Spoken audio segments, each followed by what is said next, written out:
consider chaotic evil to be the easiest alignment to pin down. They view characters of this alignment as your stereotypical villains.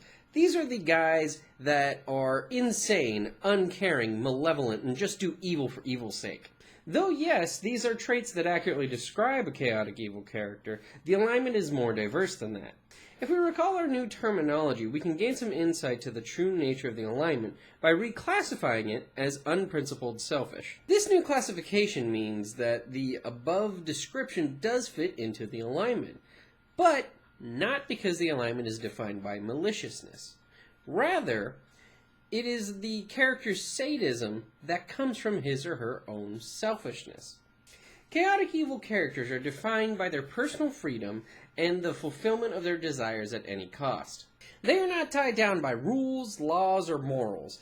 Their actions are defined by their drive to get what they want. How they go about doing this depends on the person. For each of the alignments, I will present 2 example characters for us to look at and compare. One will be what is typically expected of the alignment, while the other would normally be considered atypical. Expect a few comic book characters.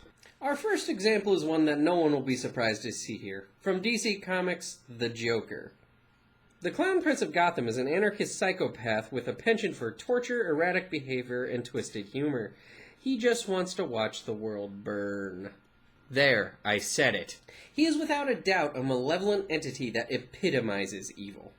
The Joker has a need to harm and pervert those around him. He's fully aware that society views these as unforgivable actions and derives pleasure from this.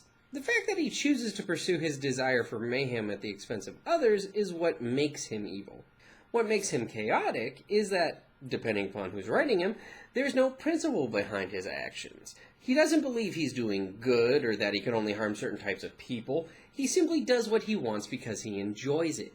The Joker is a dark equalizer. It doesn't matter the color of your skin, who you worship, what social class you are, or what your alignment is. All that matters is that your suffering makes him laugh.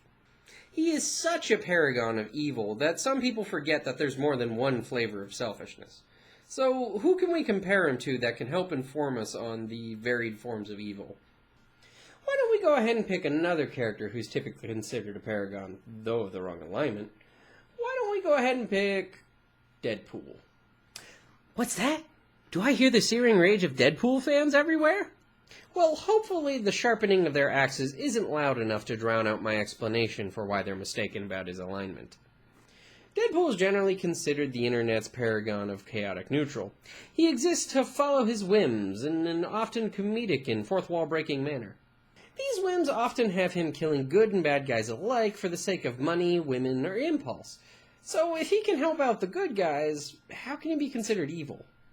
Let me answer that with a question. Who else do you know that also kills bad and good guys alike? It is true that Deadpool is an epitome of chaos, of being unprincipled. He is a creature of impulse who cares nothing for rules. However, he also cares nothing for others. While his antics are often played out for comedic effect, it is clear that Deadpool is only motivated by 3 things: money, sex, and fun. He doesn't really care what happens to other people so long as he gets one of these 3 things. The best example of this can be seen in the Deadpool video game from High Moon Studios. Spoilers, by the way. During a large portion of the game, Deadpool is cutting through armies of soldiers and evil mutants in order to rescue Rogue. The reason for his attempted rescue, which he makes abundantly clear to the player, is that he hopes to be rewarded for said rescue with sex. Now, plays on the damsel in distress trope in video games aside, Deadpool as a character doesn't actually care that Rogue is in danger. He only cares that she might be willing to have sex with him. If Rogue were to die before he arrived, Deadpool would lament his loss of sex and then immediately pursue his next whim, probably his love of violence. Deadpool is evil because he takes childlike selfishness to the extreme. What prevents him from being neutral is his own apathy for how his actions affect others. Both Deadpool and the Joker are causeless men, driven by their own desire to get what they want, regardless of the expense to others. They are unprincipled selfish, they are chaotic evil. Now, I know a lot of people are going to want me to clarify what chaotic neutral is if it's not Deadpool. However, I think before we can get to that, we should examine the opposite extreme first. So next time, we're going to take a look at chaotic good.